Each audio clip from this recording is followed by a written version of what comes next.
புனித மாற்கு எழுதிய நற்செய்தியிலிருந்து வாசகம். அதிகாரம் 10, திருவசனங்கள் 46 தொடக்கம் 52 நிறைவு பெற.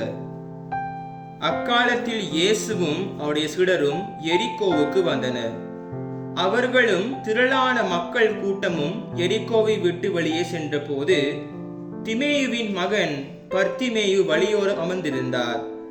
பார்வையற்ற அவர் பிச்சை எடுத்துக் கொண்டிருந்தார். நாசரேத்து இயேசுதான் போகிறார் என்று அவர் கேள்விப்பட்டு, இயேசுவே, தாவீதின் மகனே, எனக்கு இறங்கும் என்று கத்தத் தொடங்கினார். பேசாதிருக்குமாறு பலர் அவரை அதட்டினர். ஆனால் அவர் தாவீதின் மகனே, எனக்கு இறங்கும் என்று இன்னும் உரக்க கத்தினார். இயேசு நின்று அவரை கூப்பிடுங்கள் என்று கூறினார். அவர்கள் பார்வையற்ற அவரை கூப்பிட்டு, துணிவுடன் எழுந்து வாரும், இயேசு உம்மை கூப்பிடுகிறார் என்றார்கள்.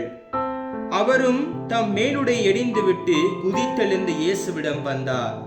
இயேசு அவரை பார்த்து, உமக்கு நான் என்ன செய்ய வேண்டும் என விரும்புகிறீர் என்று கேட்டார்.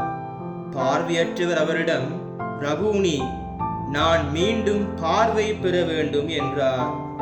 இயேசு அவரிடம், நீர் போகலாம், உமது நம்பிக்கை உம்மை நலமாக்கிற்று என்றார். உடனே அவரிடம் மீண்டும் பார்வை பெற்று அவரை பின்பற்றி அவருடன் வழிநடந்தார். இது கிறிஸ்து வழங்கும் நற்செய்தி. கிறிஸ்துவே உமக்கு புகழ்.